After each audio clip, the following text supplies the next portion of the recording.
Por otro lado, también tenemos los hidratos de carbono, ¿m? Que tenemos polisacáridos, tenemos de esa manera los polisacáridos son estructuras muy grandes, o sea, son muchas unidades de monosacáridos unidos. Y cuando estamos hablando de mucho, estamos hablando de miles de unidades unidas. Estos polisacáridos hay tres bastante importantes, que es el almidón, el glucógeno y la celulosa. Si bien la celulosa no es aprovechable nutricionalmente, tiene ventajas nutricionales. El almidón es lo que conforma, por ejemplo, la harina. La harina es fundamentalmente almidón, los cuerpos harinosos. Un trigo tiene de 70 a 85% de cuerpo harinoso, es decir, de almidones, y después tiene un resto de proteínas, que es la que termina generando la estructura entrecruzada que le da esa forma o esa estructura al pan. Si nosotros hiciéramos o intentáramos hacer una estructura como forma de pan en base al almidón, sería muy quebradizo. Es como si ustedes vieran la maicena, ¿vieron las maicenas? Si ustedes agarraran las maicenas, que son almidones, y quisieran armar un pan. Imagínense, ustedes van a hacer un alfajor de maicena. Un alfajor de maicena tiene la particularidad de desgranarse mucho. Y para hacer el alfajor de maicena tienen que utilizar un agente plastificante para que no se rompa todo el alfajor. Entonces utilizan mucha manteca o mucha margarina. Entonces ustedes van a hacer, qué sé yo, 10, 12 alfajores de maicena y le ponen un pan entero de manteca. ¿Por qué? Porque si no le pusieran eso, el alfajor se desgrana todo, se rompe todo, porque es muy quebradizo el almidón. Forma parte, forma estructura, es genial, pero necesita algo que forme una estructura estable. Lo podés lograr a través de lípidos o lo podés lograr a través de la utilización de una proteína, como el caso de un panificado de trigo. No sé si ustedes alguna vez han probado los productos de celíacos, tenían una dificultad. Esos eran los productos que eran anteriores, ahora ya han mejorado muchísimo. Pero antes un producto de celíaco que se hacía con harinas que tenían bajas proteínas, muchos almidones, presentaba la particularidad de ser sumamente grasosos. Se sentía muy grasoso la boca porque tenían que ponerle gran cantidad de margarinas o de mantecas para mantenerlo unido al producto y que no se desgrane. El glucógeno es una reserva de energía que nosotros tenemos en nuestros músculos, pero es una reserva que se llena muy rápido. Entonces, si nosotros comemos o nos alimentamos en exceso de calorías, se llena ese depósito de glucógeno y ese exceso de calorías se transforma en reserva de calorías mediante la formación de lípidos. La celulosa es la estructura que es de características vegetales. El glucógeno se presenta únicamente en animales. El almidón y la celulosa se presentan únicamente en vegetales, ahí es donde se sintetiza. Una persona no sintetiza ni almidón ni celulosa, pero una persona puede tomar el almidón para sacar esos monosacáridos que tienen y aprovecharlos. A la celulosa no, porque están unidos esos monosacáridos con un tipo de unión que las enzimas o las moléculas encargadas de degradar polisacáridos que tenemos en nuestro cuerpo no lo reconoce ese tipo de unión. Entonces no la podemos cortar y por eso nosotros no podemos aprovechar la celulosa vegetal como fuente de alimentación. Sin embargo, la celulosa muchas veces también forma parte de lo que se denomina la fibra. Ustedes muchas veces leen la etiqueta de un alimento y ahí dice la fibra. Entonces, dentro de esa fibra se encuentra la celulosa, que tiene funcionalidades nutricionales muy importantes, como por ejemplo, la celulosa regula la absorción de lípidos en el cuerpo porque fija los ácidos biliares a nivel intestinal, que son los encargados de unirse a los lípidos. Esos ácidos biliares en el intestino se unen a los lípidos y permite que sean absorbidos los lípidos. En cambio, cuando pasa ante la fibra, fija esos ácidos biliares, los arrastra. Entonces, cuando uno después come lípidos, no encuentra ácidos biliares presentes, entonces esos lípidos continúan el trayecto gastrointestinal no siendo absorbidos a nivel del intestino. Entonces vemos cómo la fibra colabora en la regulación del contenido de lípidos sanguíneos.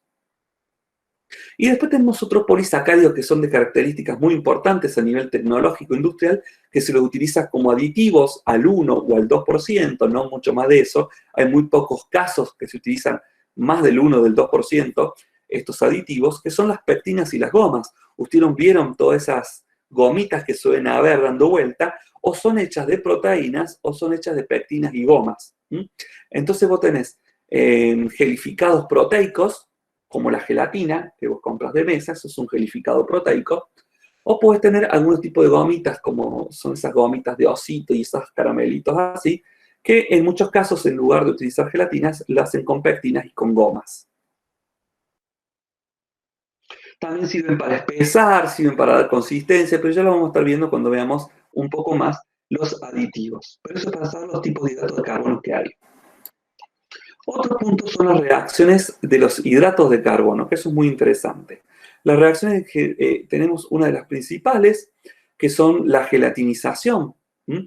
Hay postrecitos que, por ejemplo, cuando uno hace estos tipo sancoritos o jimmy, que son tipo flanes, los flanes se diferencian de las gelatinas en que un flan está hecho por hidratos de carbono y una gelatina está gelatinizado con proteínas. O sea, los dos son gelatinizaciones.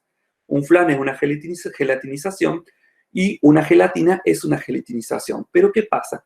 Son dos biomoléculas diferentes. ¿Por qué? El flan está hecho, la gelatinización, con hidratos de carbono, con polímeros, como por ejemplo el almidón, y en cambio, una gelatina, como la que nosotros compramos en sobrecito, está hecha con proteínas. Entonces, una de las reacciones importantes son las gelatinizaciones. Nosotros vemos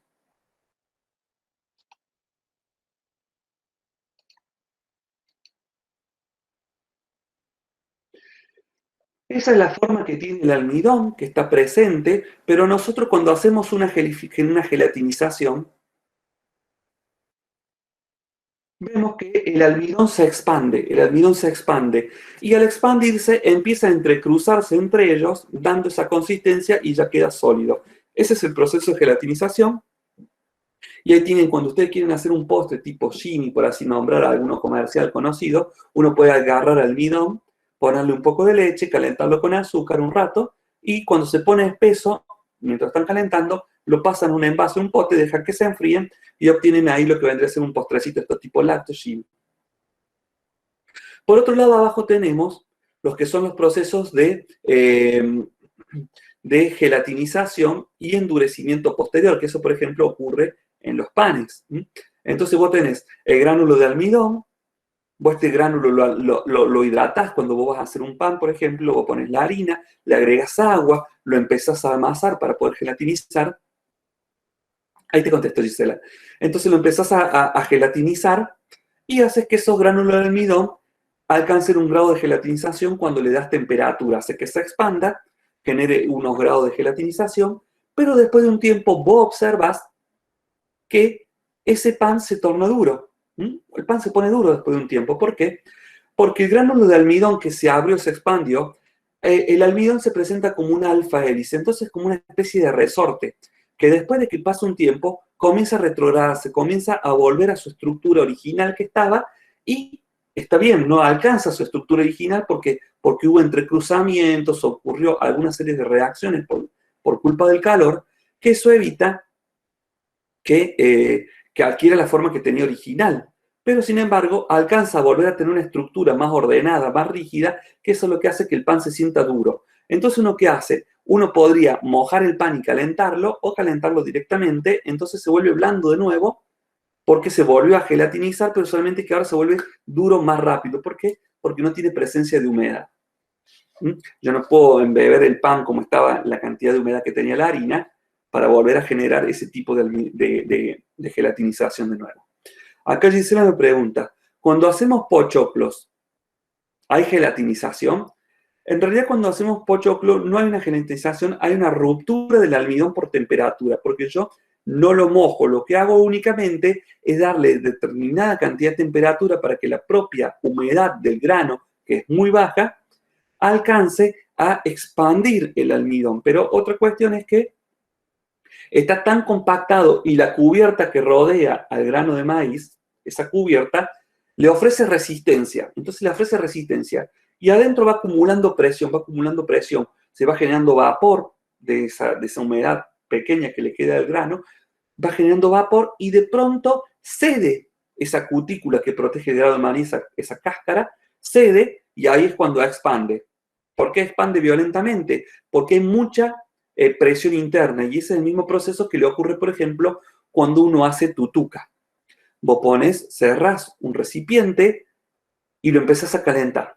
Lo calentás. ¿Qué va sucediendo adentro del recipiente? Se va generando muchísima presión. muchísima presión. Y de un momento para otro vos abrís la tapa. Entonces, como vos tenés muchísima presión dentro de ese grano de maíz que va a ser la tutuca, y hay poca presión afuera, esa diferencia de presión hace que se expanda, que se reviente rápido y así se forman estos expandidos que se llaman, que son los pochoclos, que son las tutucas, que son los granos de sorgo inflado, los arroz inflados, todos esos son productos expandidos que difieren de los extrusados. Una pregunta. Sí, Juliano. ¿Podría ser básicamente almidón resistente de lo que estamos hablando? Por ejemplo, cuando calentas una papa y después dejas que se enfríe, se forma un poco de almidón resistente. ¿Sería esto el mismo caso o no? En química de los alimentos no hay almidón resistente. Vos tenés los almidones que van a retrogradar, ¿no? Que depende de las estructuras orladas que genere. Pero eso lo va a ver en el fundamento de los alimentos, lo que son las estructuras orladas y al azar. Las estructuras orladas son cuando las cadenas de almidón se ponen una al lado del otro. Entonces es como si vos tuvieras una hoja. Vos una hoja la rompes fácil, pero si vos pones 10 hojas, va a ser más difícil. Si vos armas un cuaderno universitario, va a ser imposible de romper. Eso se llama dureza. Cuando retrograda el almidón, genera estructuras orladas, cristalinas, se vuelven a poner uno al lado del otro, haciendo que se torna duro.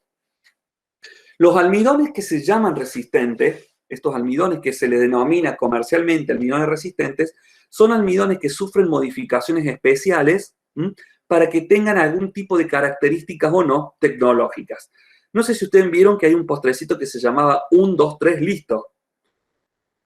Cuando vas a hacer la gelatinización, vos necesitas darle cocción para poder formar esa gelatinización en los postrecitos. Pero ellos ya te dan el almidón pregelatinizado. Entonces a vos ya te daban el almidón que lo gelatinizaron sin humedad prácticamente.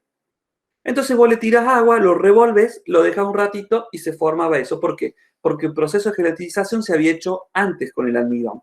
Entonces, el almidón tiene distintos tipos de características tecnológicas y hay un almidón que se llama por ahí resistente, se le suele decir, no sé si estamos hablando del mismo, que tiende a evitar esa retrogradación. ¿Por qué? Porque ha sido roto a un nivel más profundo, entonces trata de evitar generar de nuevo esa retrogradación. Claro, gracias. No, sí, No, gracias. nada, dice, algunos panes duran más sin ponerse duros que otros. Tiene que ver con el tipo de harina que usan para hacerlo, con más o menos humedad. Puede ser el tipo de harina que haces o puede ser también el tipo de aditivos que vos estés agregando en un panificado que evitas la retrogradación. No es lo mismo un pan de bien, un pan de hamburguesa, que un pan convencional de mesa. Porque vos el pan de mesa te dura unos cuantos días y el pan de hamburguesa te dura mucho más días. Eso es porque se utiliza algún tipo de suplemento de aditivo, como puede ser lecitinas, leche, los panlactales, etcétera, que evita o disminuye el grado de retrogradación. Entonces, al frenar el grado de retrogradación, evita que el pan se ponga duro y tenga más tiempo de vida útil. ¿Se entendió? Profe, Sí, Agustín. con la salsa blanca pasa lo mismo este proceso de gelatinización, la salsa blanca que viene en sobre. No tengo idea porque nunca hice salsa blanca. O sea, ustedes recuerden que soy científico de alimento y no chef. Entonces no sé qué es la salsa blanca. No tengo idea porque nunca hice y no he comido. Es uno que viene en sobrecitos y le agregas Sí, leche. pero no, Sí, no sé de qué está hecho. No sé qué es. claro. Sí, he visto que está la salsa blanca, he visto que hay comida con salsa blanca, pero nunca supe si está hecha con almidón, con harina, con proteína. No sé qué es la salsa blanca en sí, no conozco de qué está constituida. Entonces no sabría decirte. Con manteca y harina, profe. Bueno, si tiene harina, sufre los mismos procesos, gelatiniza. Es más, yo he visto salsa blanca que se ponen como duras cuando se enfrían. Sí, Leche, manteca, harina. Y debe ser que gelatiniza y está haciendo el proceso de gelatinización, pero la gelatinización es distinta a la retrogradación. La gelatinización es cuando se entrecruzan las cadenas de almidón y eso le da una estructura que es factible de ser comida. Cuando retrograda el almidón se pone duro. Es decir, yo puedo masticar un grano de trigo y es medio duro. O yo puedo masticar un grano de maíz y es duro. ¿Por qué? Porque está en esas estructuras que se llaman estructuras orladas, retrogradado en forma de cristal, que es muy duro. Un fideo seco, nosotros lo podemos consumir directamente y no. ¿Por qué? Porque tiene mucho almidón retrogradado ahí. Entonces tenemos que cocinarlo para que gelatinice, y cuando gelatiniza, recién ahí lo podemos comer. Pero si nosotros dejamos el fideo en la heladera 3 días, vamos a ver que se pone duro como si fuera un fideo seco.